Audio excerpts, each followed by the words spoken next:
नमस्कार दोस्तों। आज मैं आपको भारत के राष्ट्रपति के बारे में बताऊंगा। भारत के राष्ट्रपति के बारे में जितनी भी जानकारियां हैं वो मैं आपको आज बताऊंगा। भारत का राष्ट्रपति का नियुक्ति जो होता है वो अनुच्छेद 52 के तहत होता है। राष्ट्रपति देश का संवैधानिक प्रधान होता है। राष्ट्रपति पद की योग्यता, वो किस योग्यता के लिए राष्ट्रपति को चुना जाता है, तो उनकी योग्यता क्या होनी चाहिए। उनकी योग्यता अनुच्छेद 58 के अनुसार जो राष्ट्रपति की नियुक्ति होती है वो भारत का नागरिक होना चाहिए। जिनकी आयु, न्यूनतम आयु जो होती है वो 35 वर्ष होनी चाहिए। वो लोकसभा का सदस्य निर्वाचित किए जाने योग्य जो योग्यता होनी चाहिए वो उनकी होनी चाहिए। चुनाव के समय लाभ का पद धारण नहीं करता हो, जैसे जो लाभ पद होता है वो चुनाव के समय वो नहीं होना चाहिए। नोट: यदि कोई व्यक्ति राष्ट्रपति या उपराष्ट्रपति के पद पर हो या संघ अथवा किसी अन्य राज्य मंत्रिपरिषद का सदस्य हो तो वह लाभ का पद नहीं माना जाएगा। राष्ट्रपति का निर्वाचन अनुच्छेद 54 के तहत होती है। राज्यसभा, लोकसभा और राज्यों की विधानसभाओं के निर्वाचित सदस्य होते हैं जो इनकी नियुक्ति में वोटिंग करते हैं। राष्ट्रपति पद के उम्मीदवार के लिए निर्वाचक मंडल के 50 सदस्य प्रस्तावक तथा 50 सदस्य अनुमोदक होते हैं। एक व्यक्ति जितनी बार चाहे वह इस पद के लिए निर्वाचित हो सकता है। राष्ट्रपति के निर्वाचन से संबंधित विवादों का निपटारा उच्च न्यायालय द्वारा किया जाता है, उच्चतम न्यायालय द्वारा किया जाता है। राष्ट्रपति अपने पद ग्रहण की तिथि से 5 वर्ष की अवधि तक पद धारण करेगा। अपने पद की समाप्ति के बाद भी वह पद पर तब तक बना रहेगा जब तक उसका उत्तराधिकारी पद ग्रहण नहीं कर लेता है। ये अनुच्छेद 56 के तहत ये प्रावधान है। जो अगला जब तक नहीं आएगा तब तक ये उसी पद पर बने रहेंगे। पद धारण के पूर्व राष्ट्रपति एक निर्धारित प्रपत्र पर भारत के मुख्य न्यायाधीश अथवा उनकी अनुपस्थिति में उच्चतम न्यायालय के वरिष्ठतम न्यायाधीश के सम्मुख अपना शपथ लेंगे, वहीं उनका शपथ पड़ता है। राष्ट्रपति का त्याग कैसे होता है? भारत के राष्ट्रपति अपना त्याग पत्र भारत के उपराष्ट्रपति को संबोधित करेंगे, जो इसकी सूचना वे लोकसभा अध्यक्ष को देंगे। महाभियोग द्वारा राष्ट्रपति को हटाया जा सकता है, जो अनुच्छेद 61 में है। जो एक महाभियोग जो बैठाया जाता है उसके तहत भी राष्ट्रपति को हटाया जाता है। जब राष्ट्रपति या उपराष्ट्रपति दोनों का पद रिक्त हो तो ऐसी आकस्मिक स्थिति में संसद जैसा उचित समझे वैसा उपबंध कर सकती है। ये अनुच्छेद 70 में ये प्रावधान है, जो अनुच्छेद 70 में ये दिया हुआ है। राष्ट्रपति के अधिकार एवं उनके कर्तव्य। नियुक्ति संबंधी अधिकार, जैसे राष्ट्रपति किस किस पदाधिकारी को नियुक्त कर सकते हैं। जैसे भारत का प्रधानमंत्री, जो भारत के प्रधानमंत्री होते हैं इनकी नियुक्ति राष्ट्रपति करता है। ये राष्ट्रपति शपथ दिलाते हैं। प्रधानमंत्री के सलाहकार एवं मंत्रिपरिषद के अन्य सदस्य, सर्वोच्च एवं उच्चतम न्यायालय के मुख्य न्यायाधीशों की नियुक्ति, ये सब राष्ट्रपति करते हैं। 4 नंबर में भारत के नियंत्रक एवं महालेखा परीक्षक की नियुक्ति, ये भी राष्ट्रपति करते हैं। राज्यों के राज्यपाल की नियुक्ति, भारत के महान्यायवादी की नियुक्ति, मुख्य चुनाव आयुक्त एवं अन्य चुनाव आयुक्त की नियुक्ति, संघीय लोक सेवा आयोग के अध्यक्ष और अन्य सदस्यों को भी राष्ट्रपति ही नियुक्त करता है। ये सभी व्यक्तियों को राष्ट्रपति नियुक्त करते हैं। विधायी शक्तियाँ, राष्ट्रपति की क्या विधायी शक्तियाँ हैं? संसद के सत्र को आहूत करने, सत्रावसान करने तथा लोकसभा भंग करने संबंधी अधिकार भी राष्ट्रपति को ही प्राप्त है। ये सिर्फ राष्ट्रपति ही कर सकता है। जो संसद द्वारा पारित विधेयक राष्ट्रपति के अनुमोदन के बाद ही कानून बनता है। कोई भी कानून बनाने से पहले राष्ट्रपति का विधेयक पास होना चाहिए। जब तक राष्ट्रपति उसमें सहमति नहीं देगा कोई भी नया कानून नहीं बन सकता है।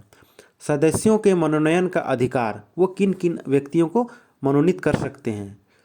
जैसे जब व्यक्ति को यह लगे कि लोकसभा में आंग्ल भारतीय समुदाय के व्यक्ति का समुचित प्रतिनिधित्व नहीं है, तब वह उस समुदाय के 2 व्यक्ति को लोकसभा सदस्य के रूप में मनोनीत कर सकता है। ये है अनुच्छेद 331 में। इसमें जो एंग्लो इंडियन होते हैं तो वो 2 एंग्लो इंडियन को लोकसभा में सदस्य के रूप में नामित कर सकता है। इसी प्रकार वह कला, साहित्य, पत्रकारिता, विज्ञान तथा सामाजिक कार्यों में पर्याप्त अनुभव एवं दक्षता रखने वाले 12 व्यक्तियों को राज्यसभा में नामित कर सकता है। ये अनुच्छेद 80 के ग में ये प्रावधान है। जो 12 व्यक्तियों को राज्यसभा में वो नामित कर सकता है, मनोनीत कर सकता है। सैन्य शक्ति, जैसे सैनिक शक्ति क्या है? जैसे सैन्य बलों की सर्वोच्च शक्ति राष्ट्रपति में सन्निहित है, किंतु इसका प्रयोग विधि द्वारा नियमित होता है। भारत की तीनों सेना जैसे जल, थल, वायु का कमान राष्ट्रपति के पास होता है। ये राष्ट्रपति ही तय करते हैं कि किन सेना को कब कहाँ यूज करना है।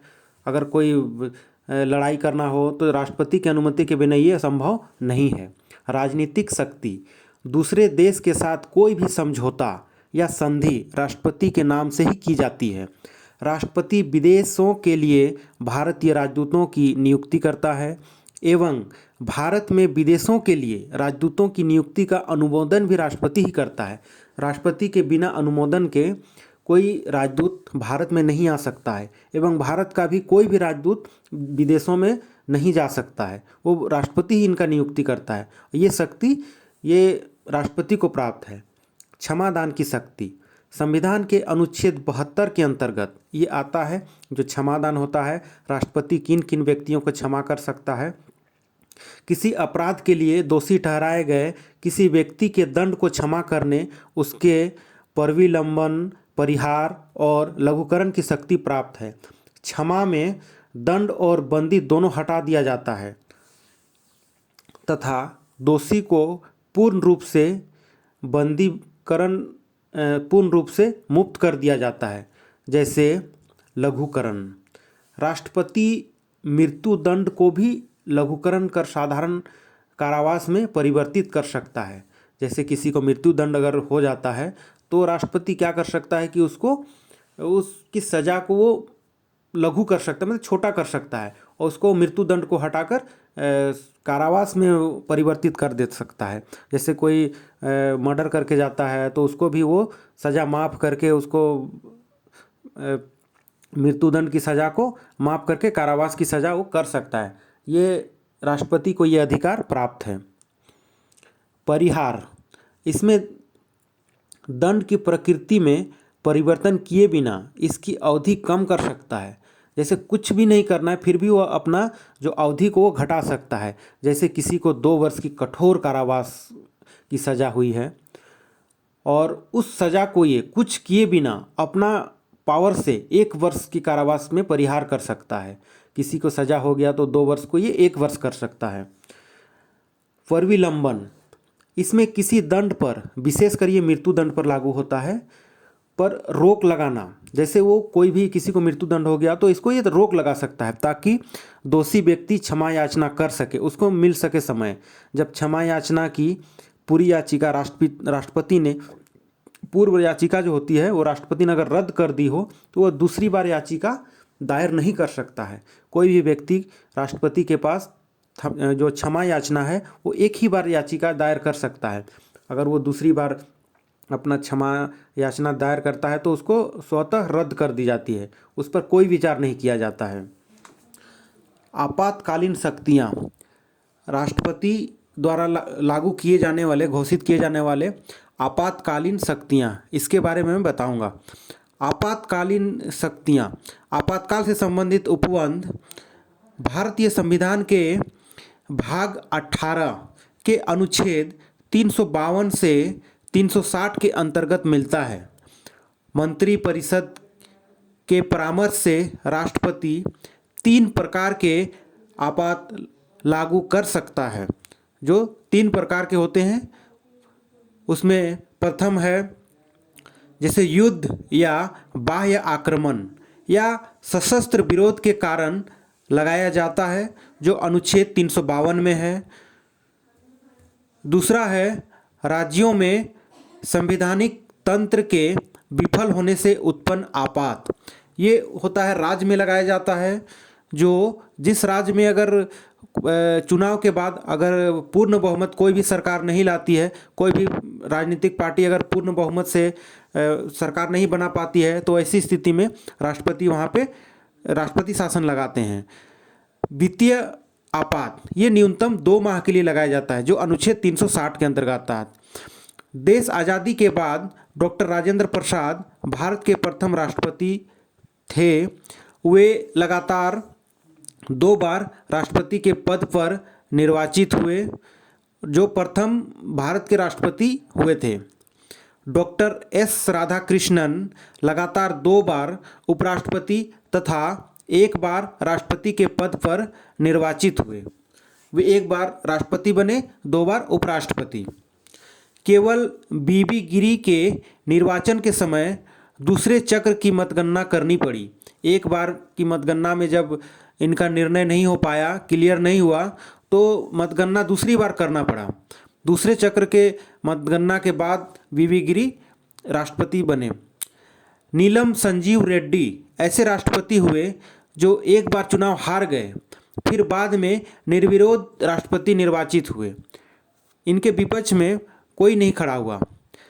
भारत की प्रथम महिला राष्ट्रपति होने का गौरव प्रतिभा देवी सिंह पाटिल को प्राप्त हुई, जो प्रथम भारतीय महिला राष्ट्रपति हुई। भारत के वर्तमान राष्ट्रपति रामनाथ कोविंद जी हैं, जो दिनांक 25/7/2017 से अब तक राष्ट्रपति के पद पर बने हुए हैं। दोस्तों, अगर आपको हमारे द्वारा दी गई जानकारी अच्छी लगी हो तो कृपया हमारे चैनल को सब्सक्राइब करना ना भूलें, ताकि आपको अगला वीडियो जल्द से जल्द